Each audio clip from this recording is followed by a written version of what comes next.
Welcome, dear listeners, to Take Two with Jerry and Debbie. I'm Debbie Georgiani, along with Jerry Usher, and we're going to talk today about, are you afraid of change? Are you afraid of change? Let me share with you that our social media is just on fire with comments from our listeners. And by the way, dear listeners, happy anniversary. 4 years we've been on. 4 years. Oh my goodness, that 4 months.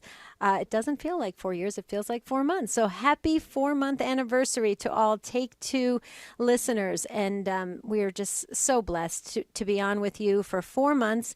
It goes fast. It goes super fast. This hour just races by. We're talking about, are you afraid of change? And we'd love to hear from you. So if you want to dial in, you're going to talk to our great call screener, Matt Gabinski.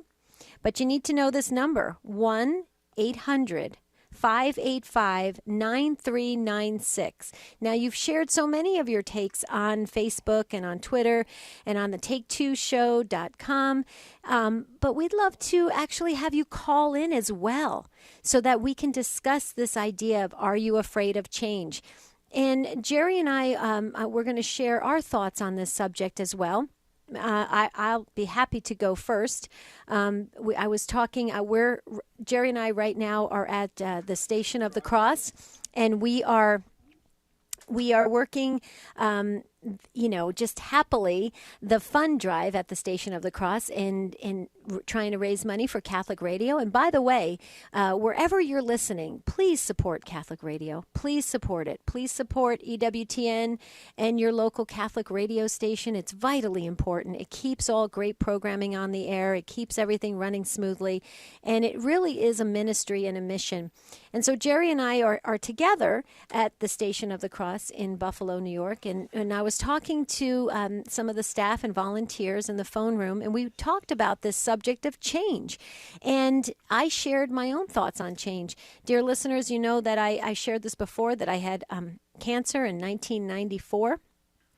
And I was, obviously in fear of my future and what was going to happen. And, I take medicine every single day because I don't have a thyroid. And so I take a synthetic thyroid. And I had a doctor that I went to go see at the time every 6 months.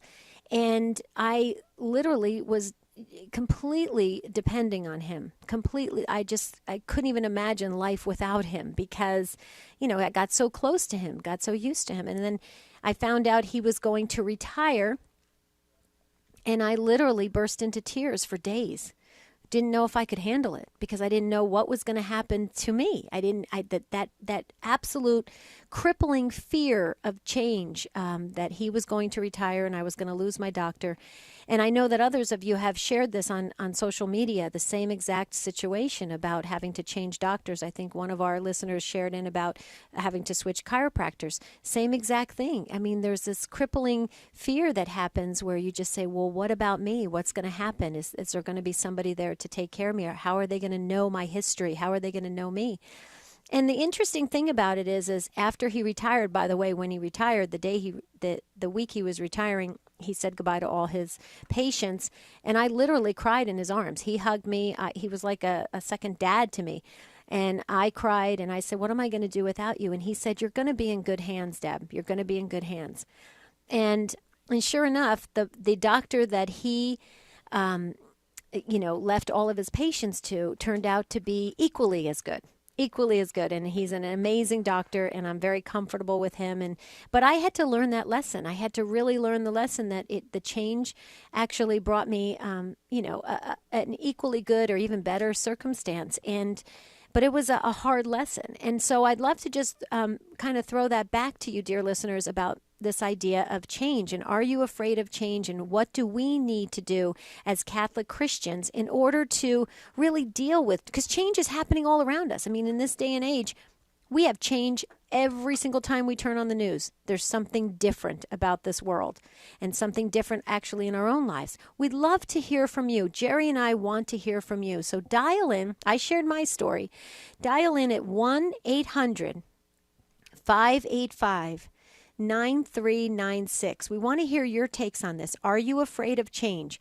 Maybe you are so good at change. Maybe you actually look for change. You love change. There's a certain, kind of a challenge or excitement about having changes. You don't want to get stagnant. You don't want to be in the same kind of routine. You love change. We want to approach this from all sorts of angles. That's what Take Two is all about. For the 4 months we've been broadcasting, Take Two is all about you. You drive this show. And it's vitally important for you to weigh in and share your takes so we can all grow. I kind of joke around every single show that I take notes, but I literally do take notes, pages and pages of notes, because I learn from you, dear listeners. So please call in at 1-800-585-9396. 1-800-585-9396. And we're going to take a quick break in just a few minutes, and then I'd love to hear Jerry's story of maybe how he feels about this idea of change. And then we'd love to hear from you and really talk about it and develop it deeper. But when we get back from break, maybe we'll have some phones to go to, and that's exciting. But if you want to get in, there's open phone lines. Might have one of them has your name on it. That's right, 1-800-585-9396. You're listening to Take Two with Jerry and Debbie on the EWTN Global Catholic Radio Network. We're going to take a quick break. When we come back, we're going to talk more about, do you have a fear of change? Be right back. Check out EWTN's official YouTube channel. Just follow the link on our homepage at EWTN.com or go to YouTube.com/EWTN. Watch EWTN's live shows or today's homily from the Daily Mass. Click the upload button to see our most recent clips. You can also find all of EWTN YouTube content by clicking the playlist button. It's all on the official EWTN YouTube channel at YouTube.com/EWTN. Visit today. This is Patrick Coffin. Join me for Catholic Answers Live. It's 2 hours dedicated to Catholic apologetics and evangelization. Designed for Catholics and non-Catholics alike, it's your opportunity to hear from and talk with some of the leading apologists and theologians in the church today. You've got questions? We've got Catholic answers. Catholic Answers Live, weekdays 6 to 8 p.m. Eastern on the EWTN Global Catholic Radio Network. Hello, this is Johnette Benkovic. Thanks for listening to the EWTN Global Catholic Radio Network.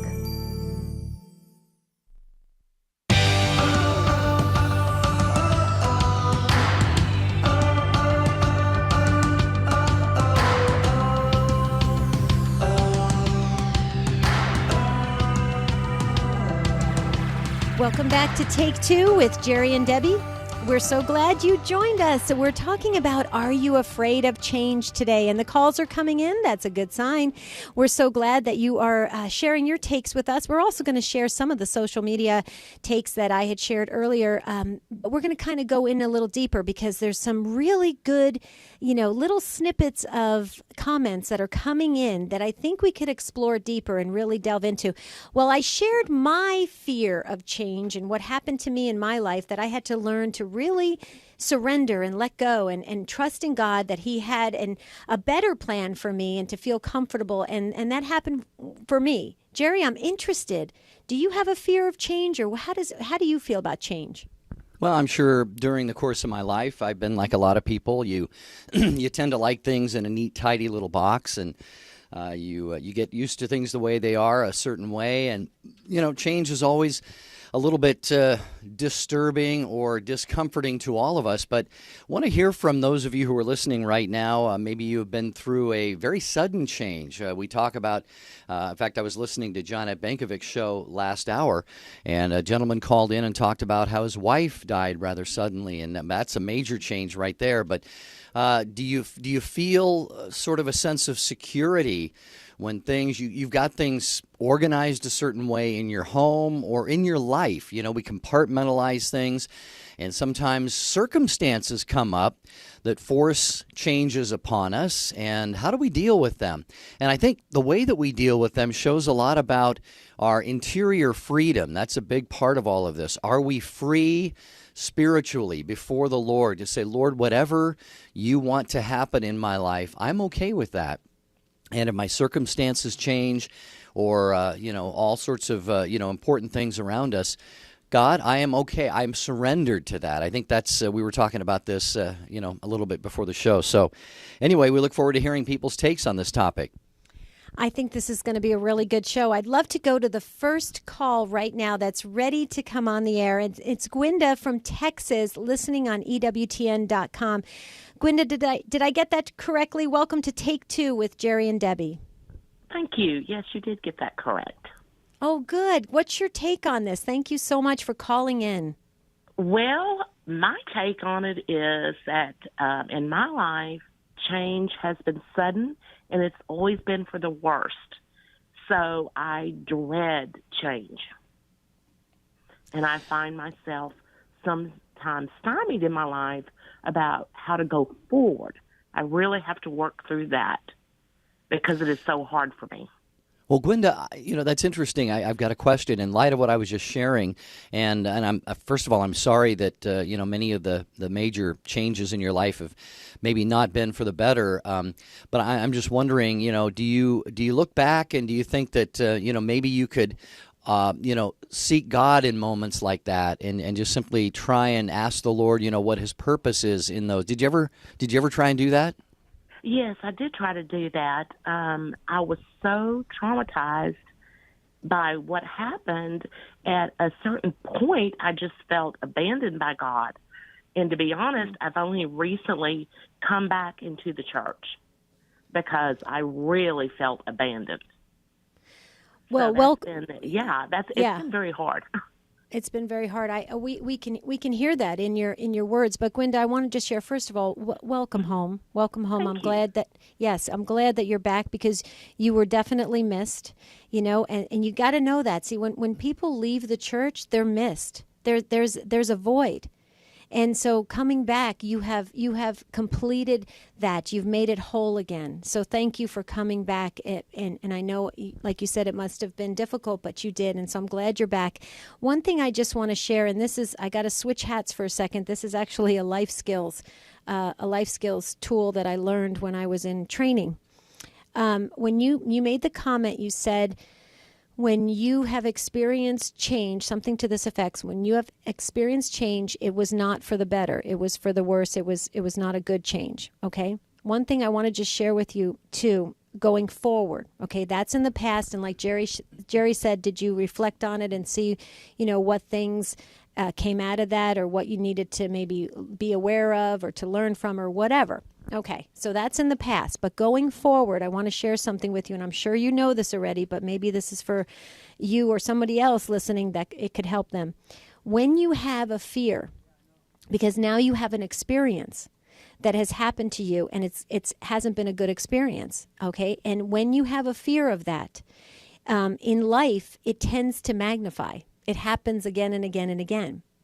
And that's like, I think back of...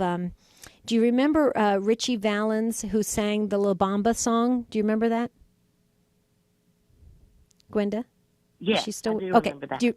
Okay, Richie Valens, who sang La Bamba. If those of you don't remember, you can actually internet search him. And he was a great, great young musical artist. And he had a fear of dying in a plane crash. And he actually had dreams of it. And lo and behold, he died of a plane crash.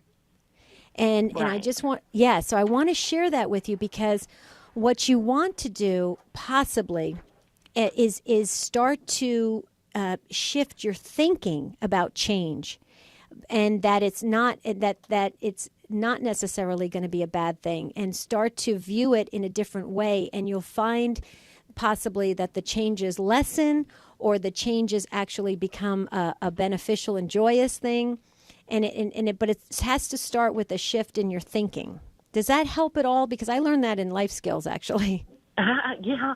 Well, yeah, I guess I need to, because absolutely it's in the past. There's absolutely nothing that can change what happened in my life. And so maybe I just need to learn to look at it differently. Mm-hmm. And so that may be the life skill that I need.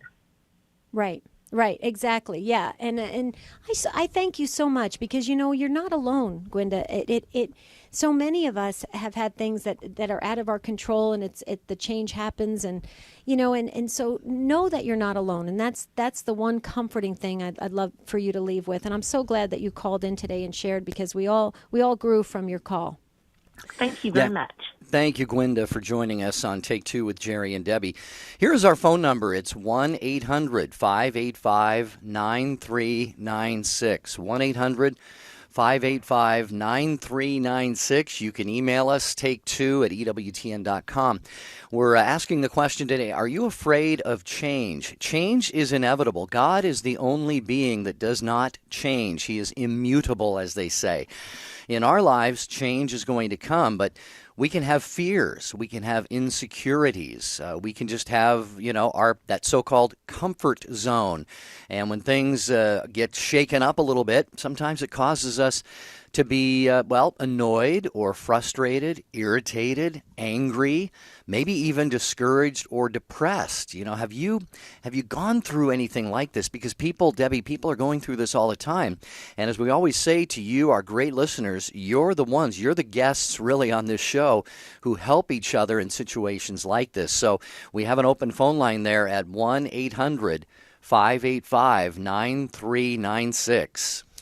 I was talking to Debbie Deigler, who works at the Station of the Cross, Jerry, and we were talking about both of us being youngest children of in our families, and how maybe that our maybe somewhat kind of, not fear, but, a resistance to change started when we were children. And being the youngest in the household, you watch the older ones grow up and leave the house. And the house changes like on a day-to-day basis, because the older ones are growing up and leaving, and you're still there, and you're thinking, what's going to happen to me? Am I going to be all alone? What's going to happen to my family unit? So that's interesting, too, and where you are in the family, if maybe some of the fear of change or some of the resistance to change happens at a very young age. We'd like to hear from you too. And this could be, educational for families too. Because if you have smaller children in the house and you have these older kids that are getting ready to go to college, be aware that the younger kids may be, having trouble with this whole change that's happening. This could be an interesting topic. Oh, there go the phone lines. I think everybody's agreeing with us. 1-800-585-9396. All right, let's go to Tony in San Diego, listening on Sirius XM 130. Tony, you're on Take Two with Jerry and Debbie. How are you today? I'm fine, thank you. Good. So what is your take on this? You want my fear, right? Yep. Okay, well, I am coming this coming April able to retire. I've worked my whole life. I'm married. My children are grown with their own kids, and I'm scared to death about leaving the job because I don't know what I'm going to do with my life. And it's just holding me back from letting the job know that I do plan on doing this. I'm just afraid to make that step, and I don't know why. Well, Tony, can I ask you a couple questions? Because I've recently made a job shift, not a retirement. I wish I could retire, but so I'm really happy for you, and that's awesome. But I made a job shift recently, and I probably maybe could share a couple things with you, excuse me, that may help. Okay, so Tony, it's not the leaving the salary that's kind of concerning you. It's maybe leaving the fact that it's a security. You feel attached to it. You know what to expect. Give us a little bit more of so we can get an insight of how maybe what you're feeling. Well, yeah, it's not financially, because I'm able to. My husband and I have been pretty smart, in that sense, and we're able to retire. My husband works part-time right now. It's just my whole life is wrapped up in my job. My friends are at my job. Everything I do, it revolves around that. And it's like, I'm not going to have any friends after after I retire, or it's just a fear. Maybe I shouldn't even be afraid about it. Maybe something will come up. But I don't know. Maybe I'm not ready to retire, but I really want to. It's time to leave the job that I'm in. Right. Right. Okay. Well, here's the thing. I want to let you know something. When I was a religious education director, I cannot tell you how many people used to sign up to be on my core team of teachers who were recently retired. And they would come in and they would say, okay, I'm retiring from my job and I don't know what to do. I need another community. I don't know what to do. And I signed them up to be a religious education teacher, and they found even a greater purpose in their ministry. And it was really interesting to watch them continue on and to have another community that they were with in the religious education department. And so I don't know if it sounds like your kids are grown, and you've got your job and you've got all your friends at your job. Well, first of all, you don't have to leave your friends at the job. You know that. You could continue that on. You could still meet up and have reunions and have fun and do that. But here's the thing. I would just like to interject that if you've never gotten involved yet in ministry, if you start a ministry right now, I could almost say this with complete certainty that when you retire, you won't even skip a beat. Well, that's what my husband says. He says you will find something to do because you're involved with your church and right and stuff like that. So I suppose I could start there. But, absolutely. But I would do it before you retire, because if you do it after you retire, you're going to feel that void. So I would do it now, and then once you retire, you're just going to be like, boy, I gotta let go. I gotta retire so I can keep going with my ministry. So that would be my prayer for you, Tony.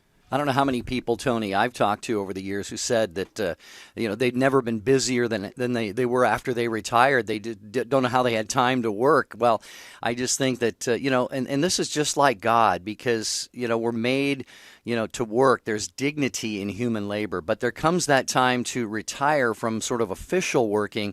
But after that, the work that we can do for God really has no end until we take our last breath. So I think you've got great things ahead of you, Tony, and we just hope that you'll keep listening to Take Two with Jerry and Debbie. How's that for a deal?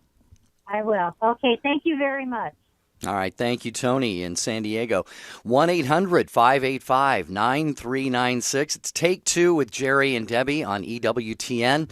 And we'll get right back to more of your calls in a minute. We do have our hard break coming up. And social media, Facebook has been just loaded with comments. It's EWTN Catholic Radio. You can like us there. You can post your comments about our show each and every day. And Joan said this: I live in Columbia, South Carolina, where we have recently suffered unprecedented flooding. By the way, I'm adding this, our prayers are with all of you, and they have been. And Joan adds, many people have lost everything, and some had to be rescued by boat. No electricity for days and no running water for longer. Some major roads are still closed, as are schools. She says, yes, things can change in just a few hours. Faith, it's your faith that gets you through. And Joan, thank you for sharing that on our Facebook page. I really do appreciate that. 1-800-585-9396. Donna on Facebook said, I do not handle change at all. I have to have each day the same. It blows my mind if the least little thing changes. So we're looking for your takes again here on the program today, and we're going to get to more of them in just a couple of minutes. 1-800-585-9396 is our number. Interesting topic for tomorrow. Here's a question. Start thinking about this right now, because we want your takes on this on tomorrow's program. What if you were to find out that everybody was going to be saved? Everybody was going to go to heaven.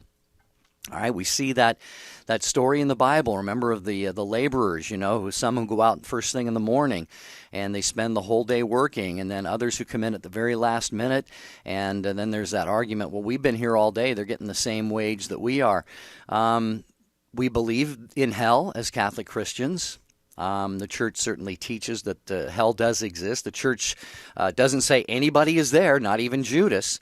So the question for tomorrow is, what if you were to find out everybody was saved? All right, you look around, you see some pretty rotten scoundrels in the world right now that if we could, maybe we would damn to hell if we had the opportunity. Of course, we're not supposed to think that way. But anyway, that's the topic for tomorrow, so be thinking about that. 1-800-585-9396. More of your takes on change coming right up.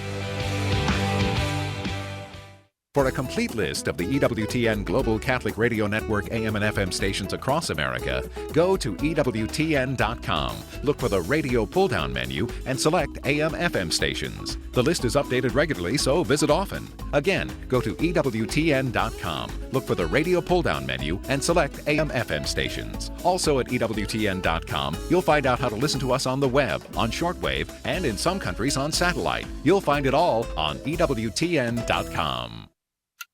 60 Seconds with Mother Angelica. You know, many of you who have not been to confession for years, I'll make a bet it's on nothing. You're ashamed. There's nothing you could tell a priest he hasn't heard before. You don't want him to know who you are. Go to another city. Go to another state. Who's going to know who you are? God knows who you are. So all of these things that we're so afraid of, people's opinion, it doesn't mean anything. You know what our dear Lord said about other people's opinion? The opinion of men mean nothing to me. I always wondered how the liberals are going to interpret that inclusive language. They wouldn't dare say the opinion of women don't mean anything to me. It must be the opinions of people. Whatever it is, opinion made nothing to him. Why? The people you know and trust are on EWTN. What's stopping you from becoming a Catholic? Why can't women become priests? I don't understand why I have to earn salvation. How is it possible that God created everything? Why do I need to confess my sins to a priest? Why is the Catholic Church so unwilling to The Catholic Church is too rich. Catholics worship Mary and are committed. As far as I'm concerned, all religions are equal. You are called to communion with Dr. David Anders. Today, 2 p.m. Eastern, on the EWTN Global Catholic Radio Network.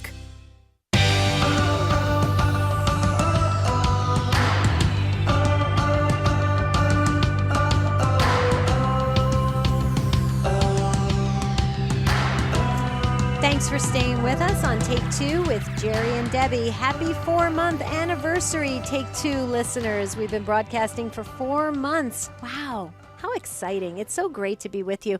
Jerry and I talk about all the time how when you keep the conversation going on Twitter, on Facebook, at take2show.com, you are just so amazing. I mean, you are, first of all, your kind words to us are just so humbling, and we feel such gratitude and joy. We feel very, very close to you, and we hope you feel close to us as well. So thanks so much for keeping that conversation going. Okay, we're going to move right along to Jerry driving through Canada, listening on Sirius XM 130. Jerry, welcome to Take Two with Jerry and Debbie, and I hope you're wearing a seatbelt and have a hands-free set.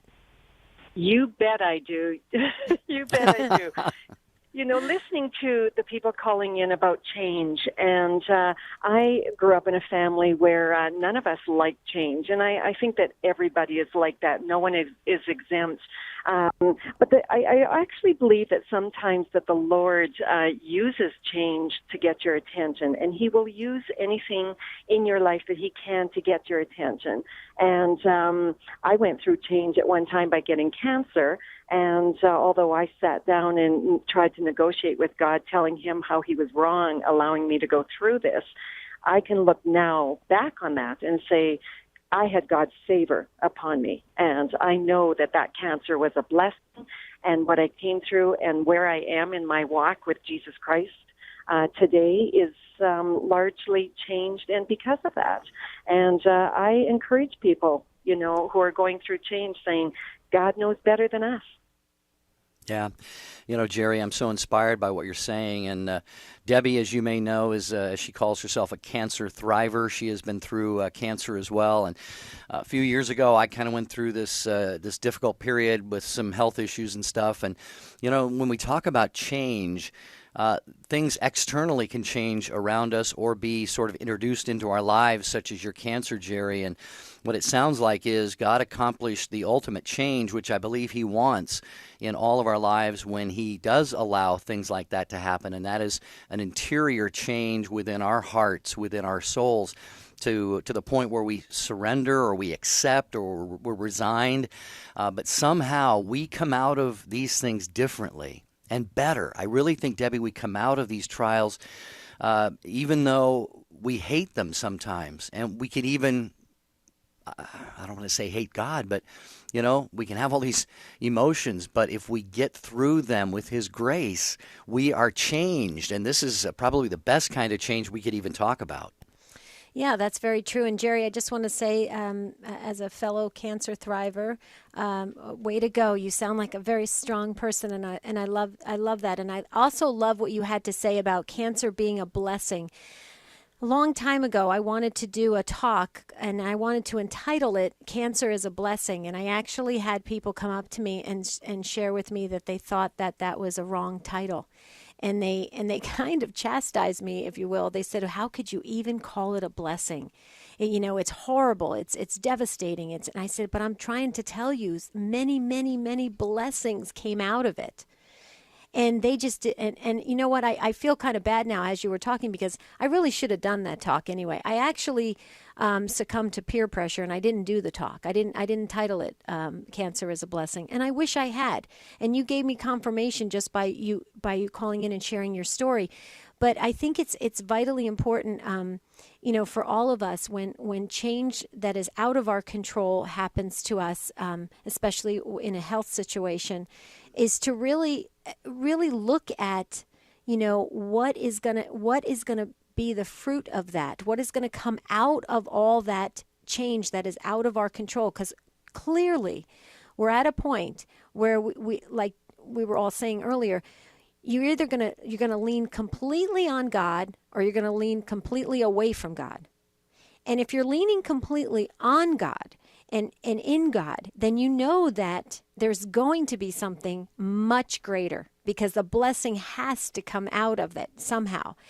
But if you lean away and you fall away, I mean, to me, that is the bigger tragedy than the cancer itself. That's the saddest thing that could ever happen. And I don't know. I'm kind of talking out loud and thinking out loud, but your call today really has inspired me as well, Jerry. And I'd just like to hear any more comments you have. No, that was the only comment I had, other than a great big hello to Brother James Francis, Clarkey as we know him, and blessings on EWTN, and continue up the great work. I'll be listening to Take Two. Thank you, Jerry. Safe travels for you there. 1-800-585-9396. We love your takes. We're going to get right to the next ones. Let's see. It's Sarah in Florida listening on Divine Mercy Radio. Sarah, welcome to Take Two with Jerry and Debbie. Greetings. Hi, how are you all doing this afternoon? Doing better now that you called. How are you? I'm good. So the question that I have is, in this world that we live in now, with so much change in terms of socially and specifically with gay marriage, I'm finding it hard to strike a balance between accepting and loving those people, and yet still, not compromising my beliefs as a Catholic, but also not being too pious at the same time.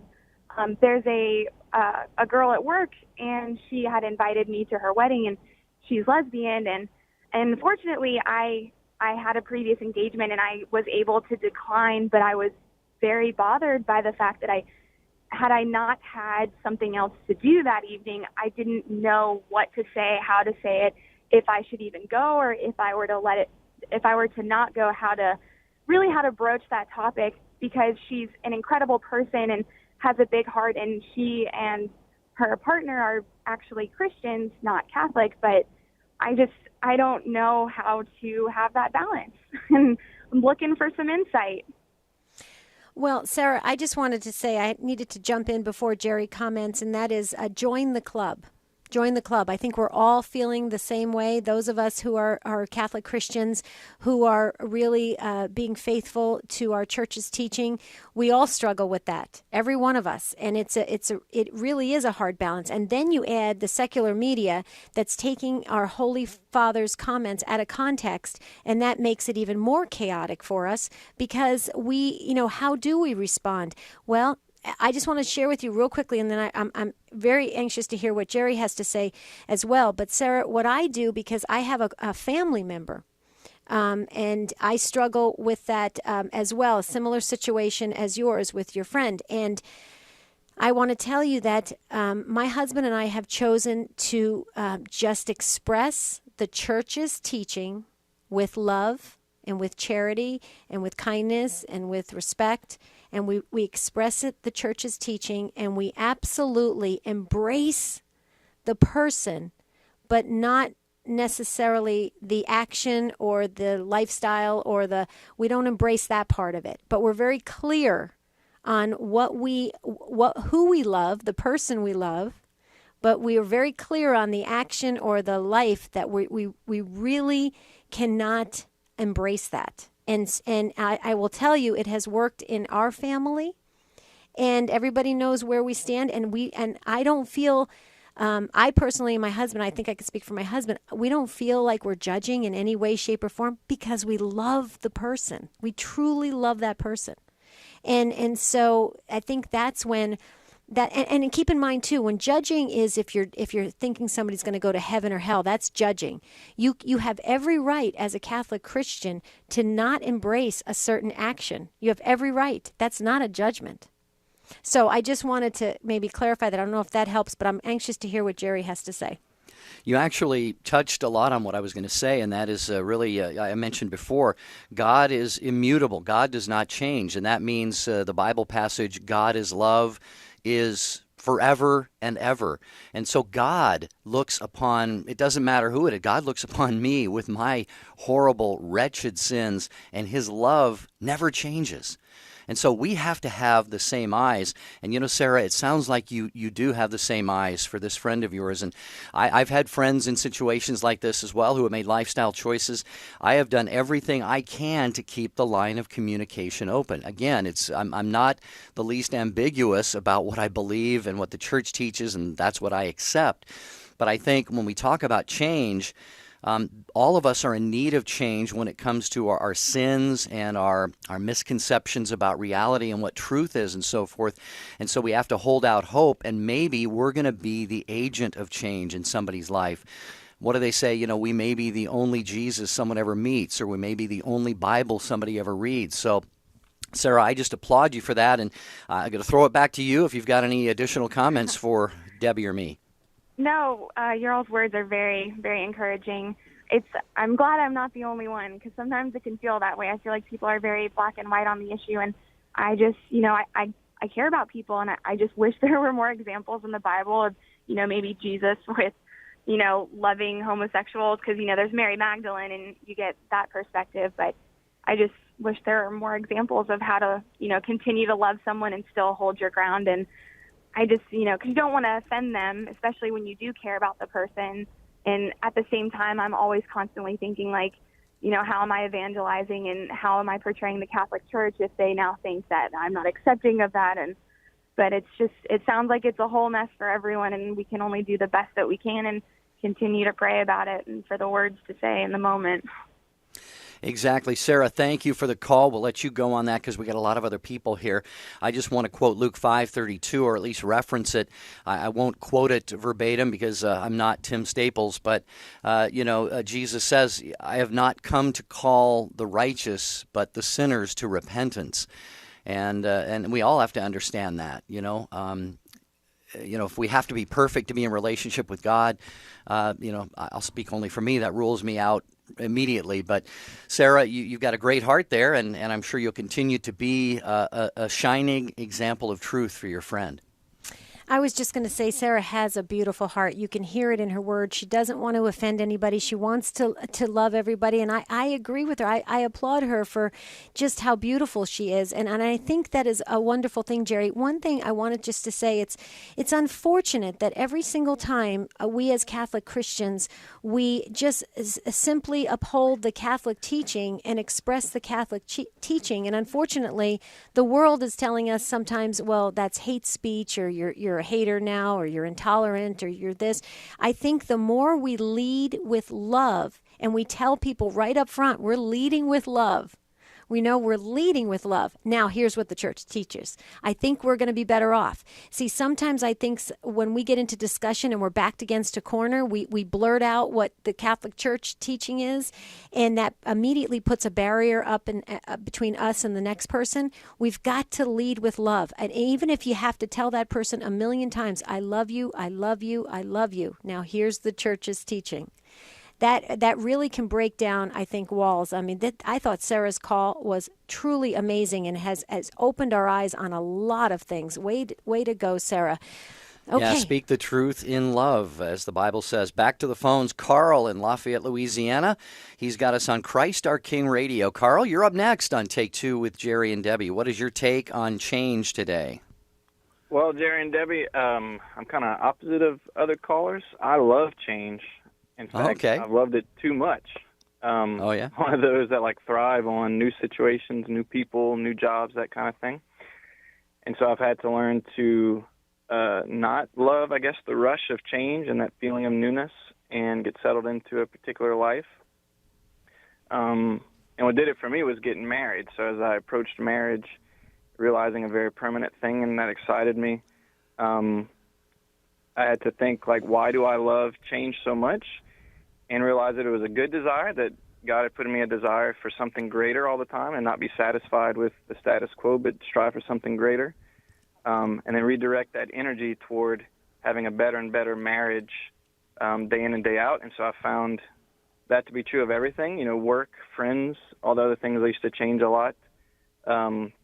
Directing that desire for change toward having a better and better work environment, a better and better friendship.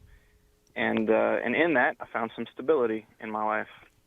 That's great, Carl. First of all, congratulations on getting married. I don't know how long it's been for you, but I hope and pray for a long, happy, healthy, blissful, holy wedding to your wife there. And, by the way, we should mention, change is not in and of itself a bad thing.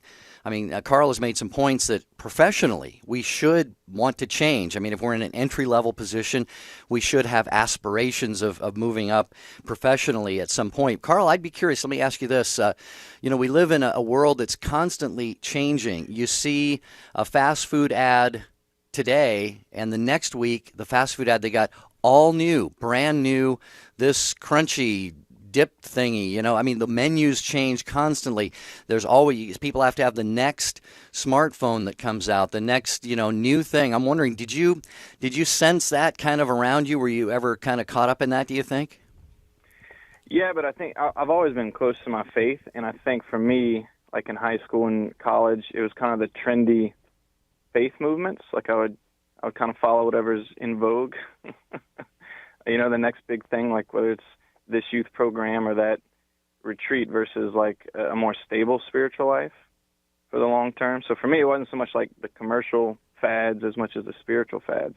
Interesting. Good. Interesting. Carl, I want to just throw something out there just because, here you go again. I switch hats. I'm telling you, I feel like I Love Lucy in that skit. I'm just switching hats. Here's my religious educator hat going on now. Carl, can I ask, do you and your wife get to visit in adoration? Do you get to adopt an hour, or do you have a holy hour that you have with your wife, or perpetual adoration? Do you get to go on a regular basis? Well, we did in the beginning, but now we have 5 kids. So what we do now is the whole family goes. We go weekly. Cool. But and again, this idea of directing that energy that I have to change, to ask the question, how can our holy hour become better week after week, versus oh, that's not exciting anymore, let's try something new. Right, right. Well, the reason why I suggested it is because first of all, I love your spirit. You have a very adventurous spirit, and I think that is beautiful.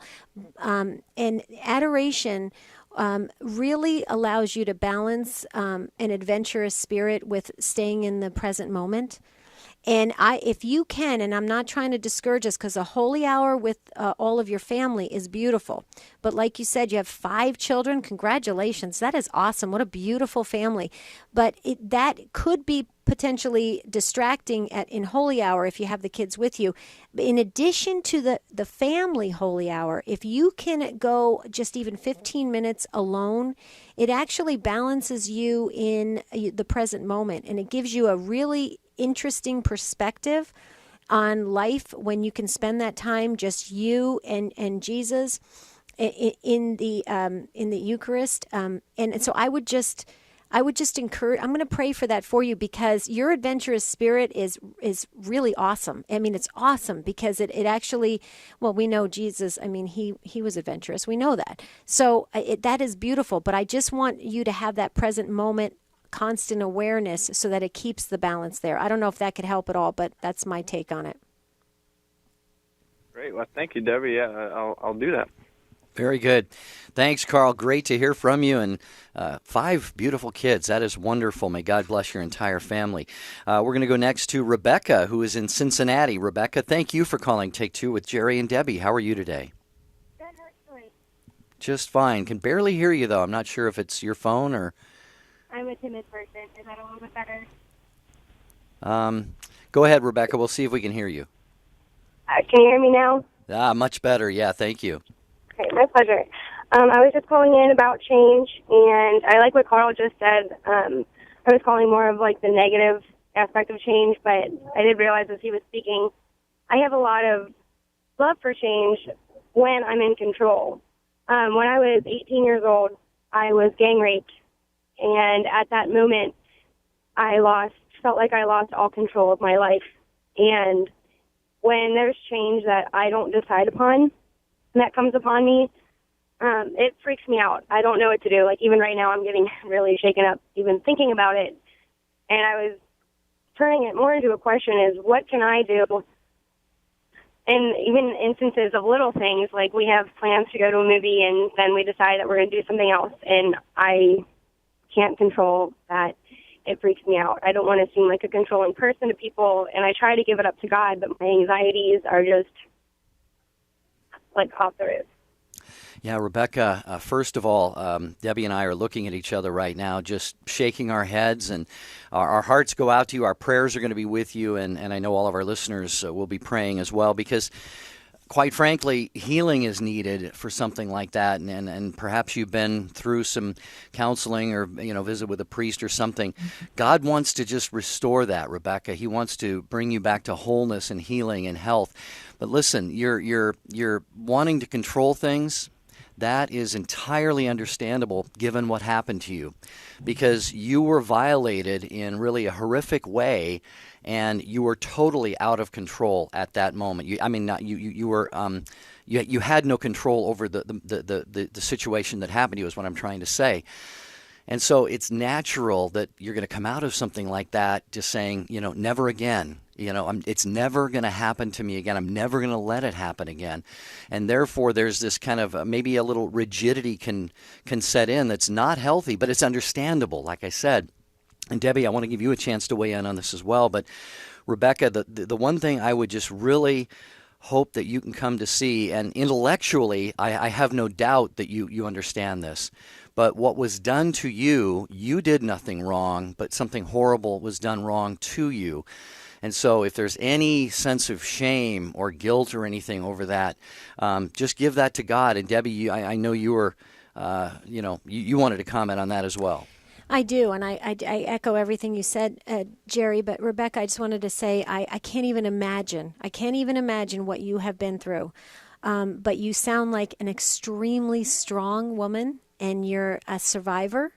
And I'm really proud of you. I'm really proud of you. I when you were speaking, I got the Holy Spirit goosebumps just knowing that, you calling in and sharing your story that speaks volumes. It speaks volumes that you want to, help others, and also, and rightly so, you want to encourage yourself to move on.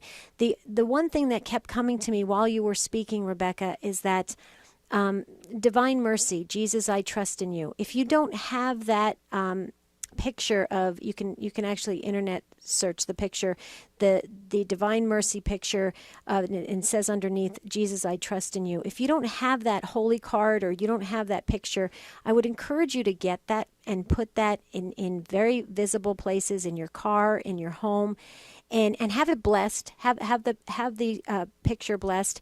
And Jesus, I trust in you. If you practice that on a daily basis, I know I do, Rebecca, when I have situations that are really, really, really out of my control, and I get that nervous, anxious feeling, I must say that, Jesus, I trust in you. And that's a prayer in and of itself. I must say that 100 times a day. But it's what comforts me moment to moment and gets me through. And I would highly encourage that for you, because that could bring you comfort. And we're coming up on the year of mercy, so how beautiful is that's part of it. I just wanted to give you just a couple seconds or a couple minutes to share, if you want to share a little more. Yeah, I appreciate that very much, by the way, both of you. What you were saying is an overwhelming sense of calm came upon me. And it's very rare that something like that happens. So I appreciate that very much. Go ahead. I'm sorry, go ahead. No, you go ahead. I just wanted to say also that although that was obviously, the worst thing that could ever happen in my life, I wasn't going to church at that time. I grew up Catholic, 12 years of parochial schools. I just, I was 18, I wasn't going to church. I didn't really stand up for my beliefs or anything. And if one good thing could come out of that, it's the fact that I had an out-of-body experience. And the one thing that actually made everything stop was me finally just settling in and praying to God, just saying, please give me a sign that you're there, and I promise I'll be a better Catholic. And that quick, I got the strength to push off one of the guys, and at that moment, everyone just ran away, and it all just seemed to stop. Wow. Well, he is with you. He is with you, Rebecca. Absolutely. I mean, I'm very emotional, Jerry, so I'm going to turn over to you, because, Rebecca, you are just a beautiful soul. Beautiful. And great things are in store for you. I truly feel it. And please stay close to Jesus. That Jesus, I trust in you. I can't stress it enough. Yeah, and the only other thing that comes to my mind, Rebecca, is forgive. You may have already done this, and not here to tell you what to do, but I think I can recommend strongly these men who did this to you. If you haven't yet done so, it could take a while. It could be difficult. It's not easy. You have to maybe do it multiple times, but just offer them to God, because their soul's created in the image and likeness of God. As we talked earlier, God loves them as much as He loved His only begotten Son. So forgive them. Forgiveness is like a blood transfusion. We're released from so much. And Debbie, my takeaway is, first of all, Patty and the others, Amanda, I'm so sorry we're not going to get to you. My takeaway, Debbie, is change. We need not fear it if God is in the middle of it. That's just how I would sum up my thoughts on this topic today. My takeaway is that I am so inspired by all of the calls today. You guys are awesome, the best listeners in the world, and you guys are amazing. This leads perfectly into, what if you found out everyone was saved? That's our topic for tomorrow. Oh my goodness, that's for tomorrow? Okay. Well, until then, have a beautiful and blessed day.